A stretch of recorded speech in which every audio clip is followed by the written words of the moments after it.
Atención integral en salud para víctimas de violencia sexual y de género. Centro de Capacitaciones en Urgencias y Emergencias, SOS. Marco legal.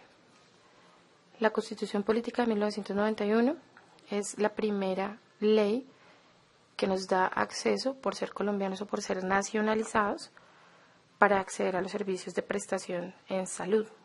La Constitución Política en los artículos 6, 15, 16, 42, 44, 45, 46, 47, 48, 49 y 89, en sus apartes nos habla del acceso y la prioridad que tenemos para acceder al servicio de salud.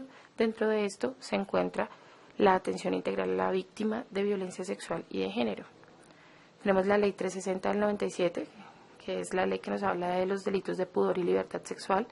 Antes de la Ley 360 del 97, los delitos de pudor no se consideraban delitos de carácter sexual. La libertad sexual no era permitida abiertamente, por lo tanto, no podía ser sancionada. A partir del 97, de la Ley 360, los delitos de pudor se consideran delitos de violencia sexual. La resolución 412 del 2000 es la resolución que nos habla de todo el proceso de promoción y prevención de la salud y la enfermedad, el desarrollo de acciones. La resolución 412 contiene guías y procesos de atención para el personal de la salud. Es una resolución que con el tiempo no cambia, nunca va a cambiar el número de la resolución. Lo que hemos modificado en ella son las guías de atención. Esas guías en este momento se encuentran actualizadas. Es recomendable que usted ingrese al buscador de internet y pueda descargarlas para actualizarse. La Ley 1098 del 2006 nos habla del Código de Infancia y Adolescencia. A partir del 2006 se genera una ley específica que da cubrimiento sobre ciertas edades al adolescente o al menor, lo que lo potesta o no para poder decidir en cierta etapa de su desarrollo sobre algunos aspectos de su vida. La sentencia C355, que nos habla sobre la despenalización del aborto, de la que vamos a hablar un poco más adelante. La Ley 1146 del 2007 nos habla de la prevención de violencia sexual de niños, niñas y adolescentes y de los procesos que se encaminan a los niños, niñas y adolescentes que ya han sido abusados sexualmente. La Ley 1257 del 2008 es la ley que nos permite aclarar la no violencia contra las mujeres, de la cual también hablaremos en unos apartes más adelante. Ley 1142 del 2007 es el nuevo sistema penal acusatorio, es aquel sistema que permite dar una viabilidad al Estado frente a encontrar o no inapto a un ladrón o a la persona que está infringiendo la ley. Es el nuevo sistema penal con el que se está acusando actualmente. Tenemos el Acuerdo 029 del 2011. Es muy importante que usted recuerde esto. El Acuerdo 029 del 2011 es el que obliga a todos los actores del Sistema General de Seguridad Social en Salud, indiferentemente de ser instituciones prestadoras de servicio o entidades promotoras de salud, y sus anexos, a atender de manera obligatoria a las víctimas de violencia sexual. Tenemos el decreto 2734 del 2012 que nos habla sobre las medidas de atención a las mujeres víctimas de violencia sexual, del cual también ahondaremos un poco más adelante. Por último, el marco legal que en este momento más nos atañe en esta capacitación es la resolución 459 del 2012. Es importante que usted se la aprenda. Esta resolución es un protocolo que el Ministerio de Protección Social encamina para que las instituciones prestadoras de cualquier tipo de servicio adapten este modelo de atención integral en salud para las víctimas de violencia sexual. De aquí, cada una de las IPS permite guiarse de tal manera que puedan generar su propio protocolo, su propia guía de atención de víctimas. Es decir, estas son las generalidades de las cuales vamos a empezar a hablar. Empezaremos entonces definiendo algunos conceptos generales para podernos enrutar en la atención de víctimas de violencia sexual y de género. Es importante que esas definiciones le queden claras para que en los futuros contextos que tengamos de casos clínicos y demás usted pueda definir claramente el tipo de violencia sexual al cual está siendo sometido su paciente o se sometió su paciente. Violencia sexual. Violencia sexual es todo acto sexual, la tentativa de consumar un acto sexual, comentarios o insinuaciones sexuales no deseados o las acciones para comercializar o utilizar de cualquier otro modo la sexualidad de una persona. Es decir, violencia sexual, según la Organización Mundial de la Salud, está definido como aquella tentativa o consumación de un acto sexual sin el consentimiento de la persona agredida. Básicamente es esto. Este concepto de la Organización Mundial de la Salud es el que en este momento más se adapta a nuestra legislación.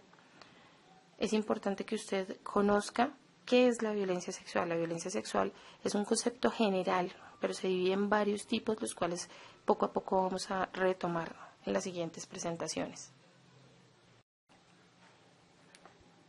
Tipos: violación o asalto sexual. La violación o asalto sexual es cualquier acto de naturaleza sexual no deseado, como besos, caricias, sexo oral o anal, penetración vaginal, que es impuesto a una persona, obviamente sin su consentimiento. Dentro de nuestro léxico como personal de la salud debemos eliminar el violación por un concepto un poco más afable, más amable con el paciente, y es el asalto sexual. El asalto sexual es lo que conocemos como el acceso carnal violento, el acceso carnal abusivo. En este tenemos un ataque físico del agresor relacionado como besos, caricias, sexo oral, sexo anal, penetración vaginal y demás. Abuso sexual. El abuso sexual es el aprovechamiento por parte del sujeto activo, al que vamos a llamar en este momento agresor, del delito, de circunstancias que lo ubican en una situación ventajosa frente a la víctima. Es decir, que la característica del abuso sexual siempre es la ventaja sobre la víctima. La característica de esta forma de violencia es que el victimario se aprovecha de su condición de ventaja o de la vulnerabilidad que presenta la víctima como el mecanismo que pueda usar el agresor. Ese es su mecanismo de acción.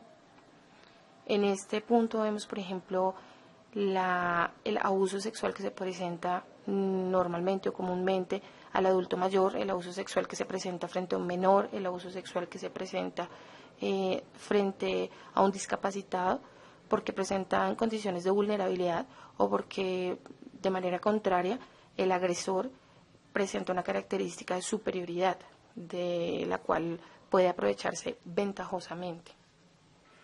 El acoso sexual es en el que, en beneficio suyo, es decir, del agresor o de un tercero, y valiéndose de su superioridad, manifiesta relaciones de autoridad o de poder, como por ejemplo edad, sexo, posición laboral, social, familiar o económica. Por medio de esta puede acosar, perseguir, hostigar o asediar física o verbalmente con fines sexuales no consentidos a cualquier otra persona. Es decir, que consideramos un tipo de acoso sexual, correos electrónicos no deseados con fines sexuales, los silbidos, los piropos abusivos con fines sexuales, todo ese tipo de cosas que sean con fines de tipo pornográfico o sensual no consentido. Aquí la característica en el acoso sexual es que el victimario se vale de su superioridad. Vemos un tipo de acoso sexual, el acoso laboral, o el acoso de tipo social, o el acoso de tipo familiar. Vemos, por ejemplo, un ejemplo claro, en la casa, la persona que realiza los servicios de aseo se siente bastante acosado por la persona que está haciendo su patrón o el contrato directo con esa persona. Esto es un tipo de acoso sexual. El acoso sexual lo dividimos también en varios subtipos que en este momento no nos vamos a enfatizar en tocar, ya que el acoso sexual se considera bastante global para acceder a una clasificación específica. Explotación sexual. La explotación sexual básicamente es la cosificación de la víctima, es decir, que la víctima se convierte en una mercancía y es utilizada con un fin sexual. ¿Qué es la cosificación? ¿Qué hago yo con una cosa? Realmente yo con una cosa la puedo vender, regalar, dejar en el olvido, prestar, usar. Es decir, que la cosificación es volver un objeto a la víctima, en la cual la víctima pierde su libertad, pierde su voto de decisión, etcétera, etcétera. La explotación sexual tiene siempre un fin de tipo sexual, sea para el victimario o para un tercero.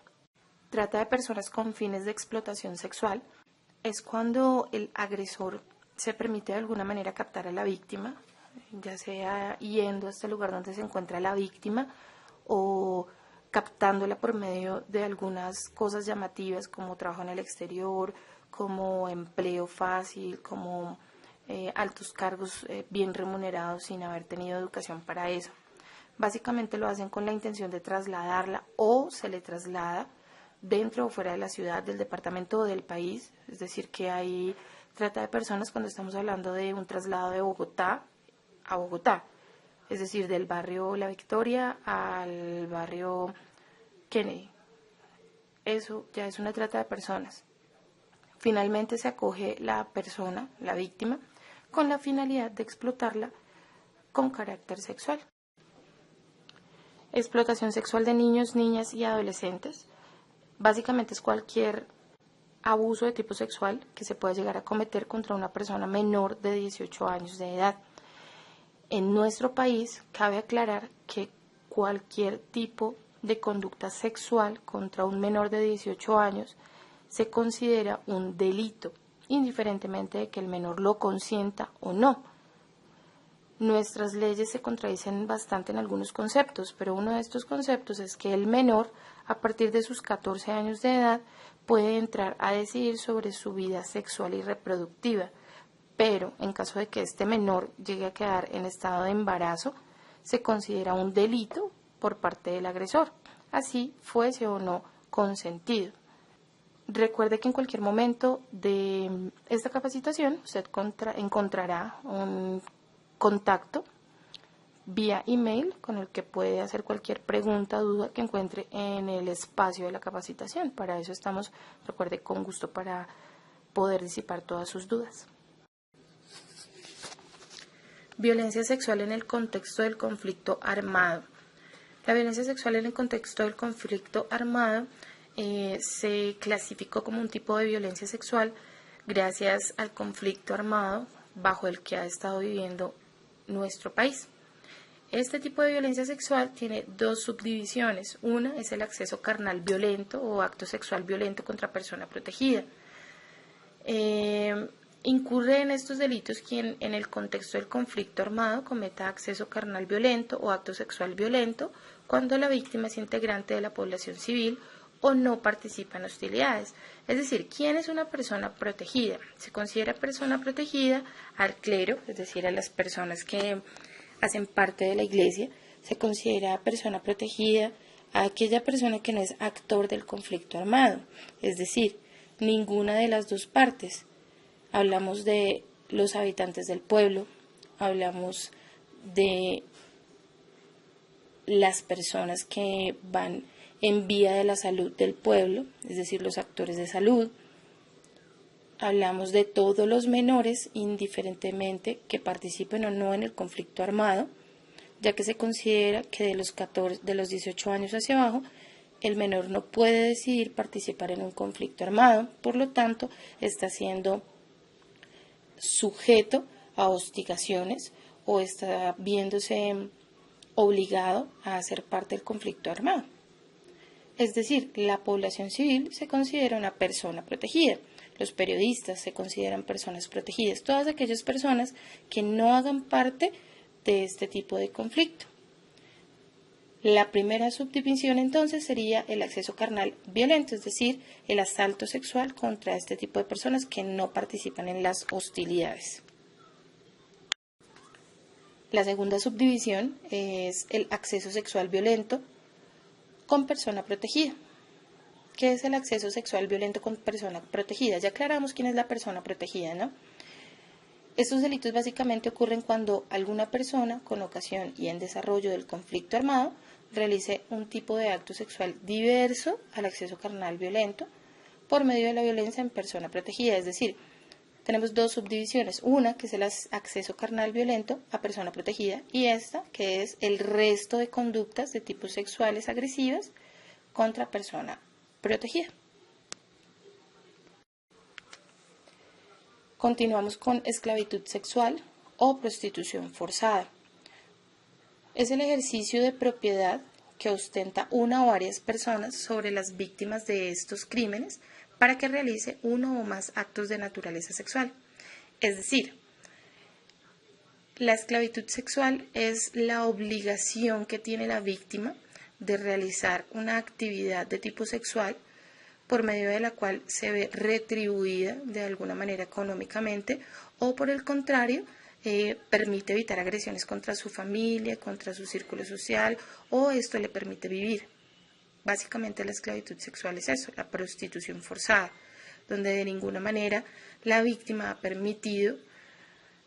ha querido participar en el proceso de la actividad sexual con fines económicos o de otro tipo, pero se ha visto forzada de alguna manera por el agresor.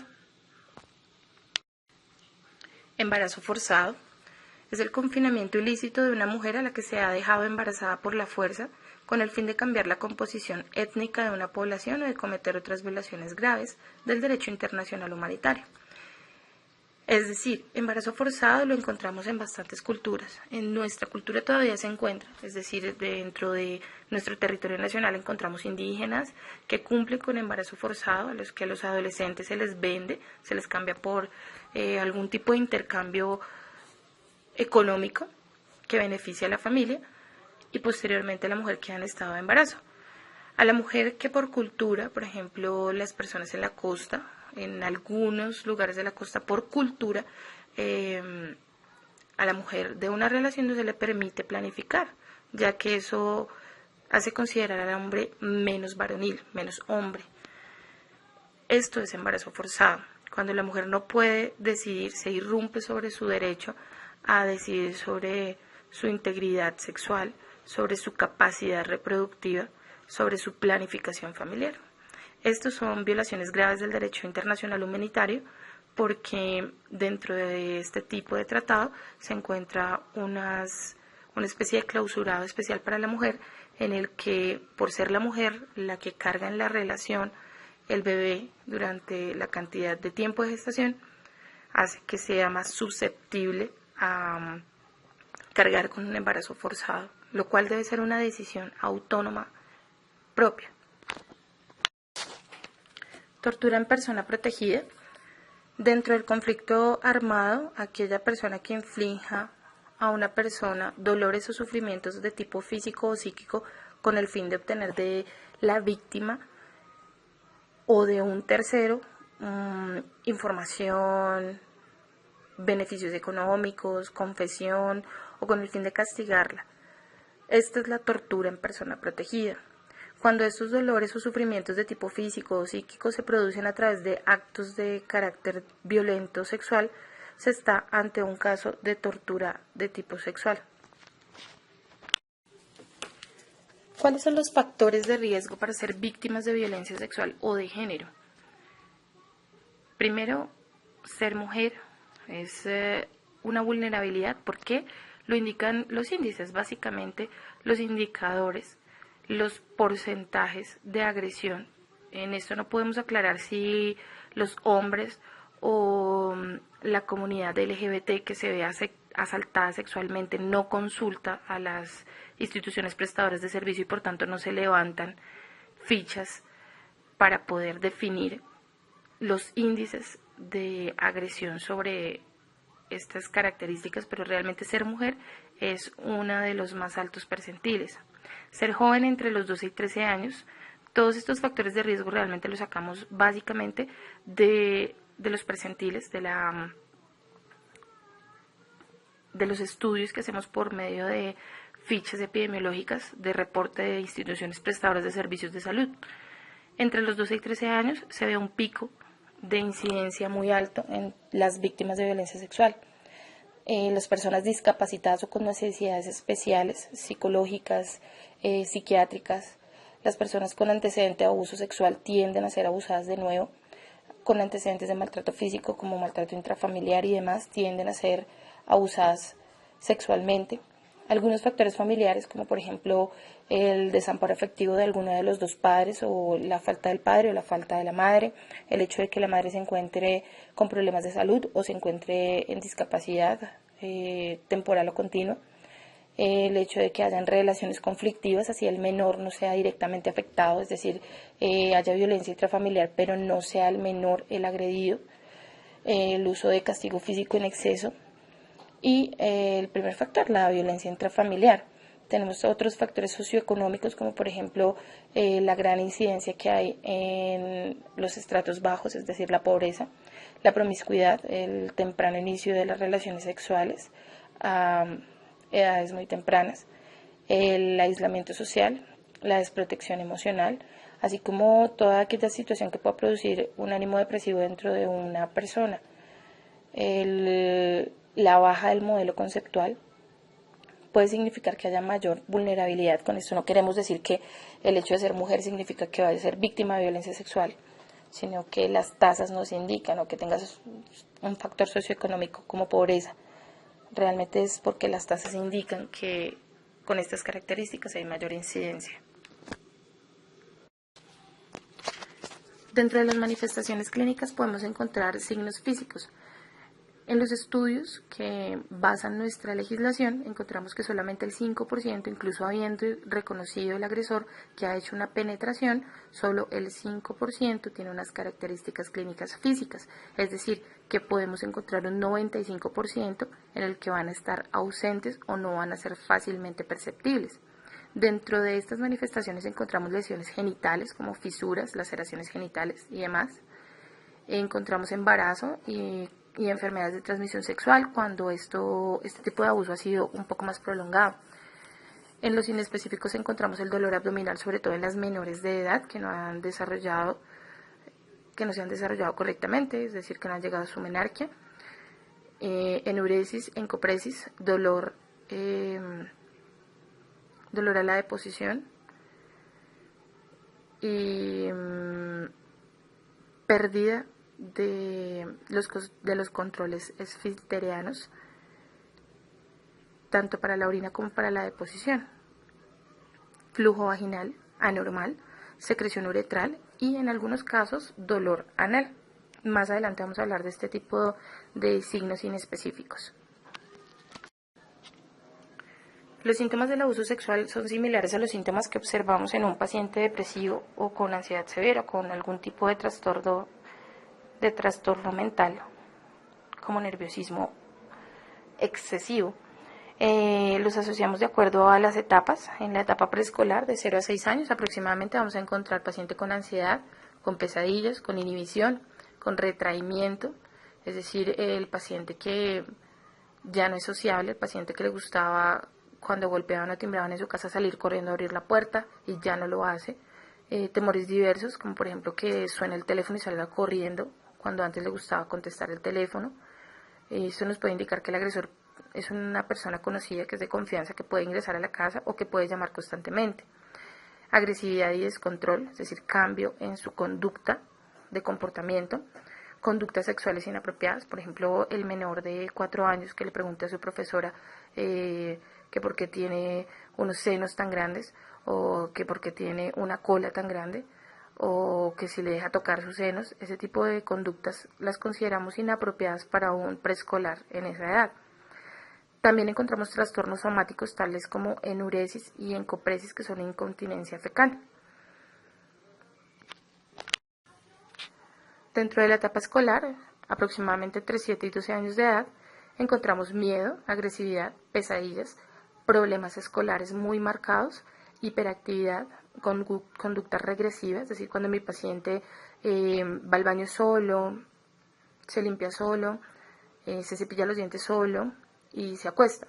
De un momento a otro el paciente regresa en esas conductas ya adquiridas, es decir, ya no va al baño solo, ya no se puede limpiar la cola, ya no puede cepillarse los dientes, empieza a hacer una conducta regresiva sobre esas conductas ya aprendidas.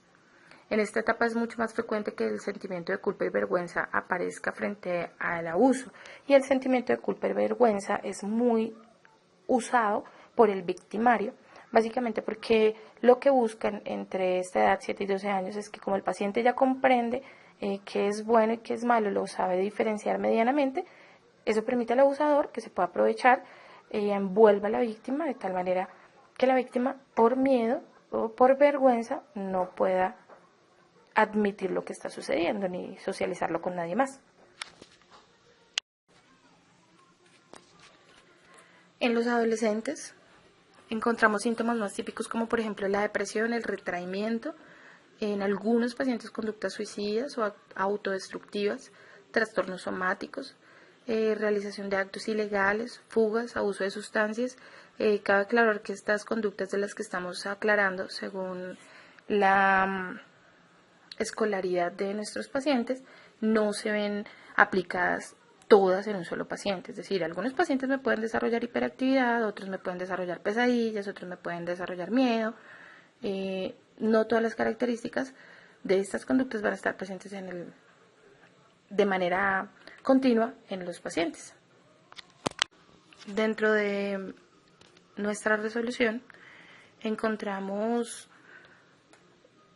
un aparte que me parece bastante interesante, por eso se encuentra dentro de esta diapositiva. Las víctimas de violencia sexual acuden a los servicios de salud venciendo muchas barreras personales, sociales, familiares, incluso las barreras que pone el personal de la salud, que realmente son derivadas del evento de violencia sexual, que llegan a la institución en condición de vulnerabilidad, que el paciente sea remitido del área legal y venga toteado de la risa, el paciente siempre va a llegar en una condición de vulnerabilidad, de eso hay que estar claro, y como vulnerable hay que tratar a nuestro paciente. Ley 1146 del 2007. En el capítulo 3, en el artículo 9, nos habla sobre la obligatoriedad que tienen las IPS, el Sistema General de Seguridad Social en Salud, de atender como urgencia de tipo vital a las víctimas de violencia sexual. Esto es de carácter obligatorio, es decir, que ninguna IPS, así sea una IPS de vacunación, puede negarse a dar atención a una víctima de violencia sexual, diferente que la institución deba adaptarse de acuerdo a su disponibilidad. Entonces, en una institución de vacunación no vamos a contar con que hacer una atención integral a la víctima de violencia sexual, pero debe haber una obligatoriedad de todos los actores del Sistema General de Seguridad Social en Salud. De ninguna manera, ningún trámite se debe trasladar al usuario, es decir, que la cita médica, por ejemplo, que vamos a darle de medicina general para el control dentro de 2 semanas o dentro de 3 días, se la traslademos a él para que le haga autorizaciones, o los medicamentos para que le haga autorizaciones. Esto va dentro de la Ley 1146 del 2007. Ningún tipo de trámite se debe trasladar al usuario, es decir, todo lo que contiene esta resolución debe estar totalmente transparente para el usuario y está en cabeza de la institución prestadora de servicios que recibió como urgencia vital el paciente terminar la atención por completo. Caso contrario, en el que la EPS o la aseguradora de nuestro paciente pida una remisión del paciente para un mejor nivel o para una mejor atención. Eso sí puede pasar. Lo que no puede pasar es el modo contrario de manera disminutiva. Características de la Ley 459 del 2012. Primero, establecer el protocolo de obligatorio cumplimiento para la EPS o la institución prestadora de servicios de cualquier régimen. Segundo, adaptar el modelo de atención de víctimas de violencia sexual del Ministerio de Protección de manera obligatoria. Tercero, revisar y actualizar, si hubiese lugar, el protocolo cada 2 años. ¿Cuál es la población objeto de esta resolución? Realmente la resolución 459 tiene como población objeto a niños, niñas, adolescentes, a población afro, a indígenas, a hombres y mujeres, a adultos mayores, a discapacitados, a campesinos, a personas víctimas del conflicto armado o desplazados y a la comunidad LGBTI. Lesbianas, gay, bisexuales, transexuales, intersexuales. Es decir, a toda persona colombiana o que tenga su nacionalidad colombiana. porque cualquier persona puede ser víctima de violencia de tipo sexual. Dice nuestra resolución que en el proceso de atención al paciente debemos recitar a nuestro paciente los derechos de la víctima de violencia sexual. Estos derechos vienen contenidos dentro de la Ley 360 del 97. El primero es dignidad, privacidad y respeto, es decir, que al paciente debemos manejarlo con privacidad.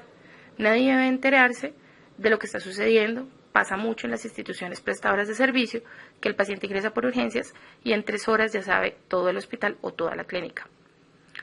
B. Información de procedimientos legales que se derivan del hecho punible, es decir, que al paciente, indiferentemente de que el paciente venga bien, venga mal, venga estable psicológicamente o no, nuestro deber es informar que se debe generar un tipo de procedimientos legales de ese hecho, porque es de característica punible.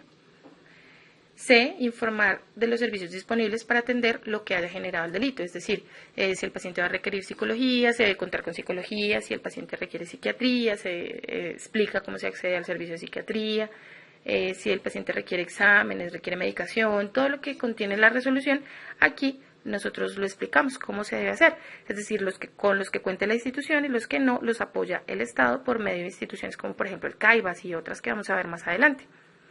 De acceso a un servicio de orientación y consejería gratuito para ella y su familia. Entonces el Estado tiene una red de atención para víctimas de violencia sexual en la que tanto las instituciones prestadoras de servicio públicas como privadas se pueden apoyar para poder hacer una atención integral, sobre todo para la víctima y su familia, en una orientación psicológica y una consejería sobre el proceso en el que se están incluyendo y qué es lo que se busca de este proceso. Tiene también derecho al acceso gratuito a los servicios de examen y tratamiento para prevenir las infecciones de transmisión sexual, que incluye VIH-Sida. Más adelante vamos a ahondar sobre este examen y tratamiento.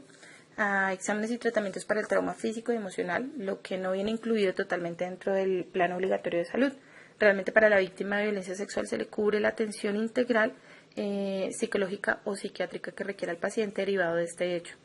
También tiene derecho a la recopilación de evidencia médico-legal. Esa recopilación de evidencia médico-legal se hace por parte de los organismos prestadores de servicio de salud, no necesariamente por parte del Instituto de Medicina Legal. Más adelante vamos a abarcar un poco lo que es la recolección de evidencias. Y también tiene derecho a ser informado sobre la posibilidad de acceder a la indemnización de los perjuicios ocasionados con el delito, es decir, que siempre es obligación explicarle al paciente, indiferentemente del estado en el que se encuentre, que es un hecho punible, es decir, que a la persona muy seguramente le puede generar cárcel en caso de poderse verificar que haya sido un hecho tangible. Y adicional a esto, tiene derecho a una indemnización. Esto es importante, en caso de que no lo hagamos, estamos rompiendo varios de sus derechos, no solo como víctima, sino como mujer o hombre, son derechos fundamentales. Vamos a empezar entonces con el estudio específico de nuestra resolución 459 del 2012, que es el modelo de atención del Ministerio de Protección. Son 15 pasos fundamentales. No es necesario que usted se aprenda los 15 pasos, pero que sepa de qué se compone cada uno de estos pasos. Como les explico, es un modelo de atención. Esto no quiere decir que cada institución deba tener un protocolo textualmente aplicado a esto. Hay muchas instituciones que varios de estos puntos no pueden cumplirlos, pero este es el modelo con el cual se tiene que basar. Son 15 pasos, es importante que lo recuerden. 15 pasos fundamentales en la atención integral de las víctimas de violencia sexual. Número 1. Preparar a la comunidad para acceder a los servicios integrales para víctimas de violencia sexual. Es decir, las características de esta preparación indican que, encaminado en el Estado, las entidades prestadoras, las instituciones prestadoras de servicio, deben preparar a la comunidad de alguna manera, explicándoles que, primero, el paciente siempre debe direccionarse a urgencias. Víctima de violencia sexual debe ir directamente al servicio de urgencias. Esto es un servicio que es totalmente gratis. Todo lo que se maneje de información dentro de este proceso de atención del paciente debe ser de carácter confidencial, no se puede entregar esta información a nadie, a no ser que la víctima no lo permita. Se le deben recitar tanto los derechos como sus deberes, deberes como paciente, derechos como víctima de violencia sexual. Se debe indicar cuál es el hospital del Estado que le puede llegar a cubrir en caso de que hayan falencias en la institución privada.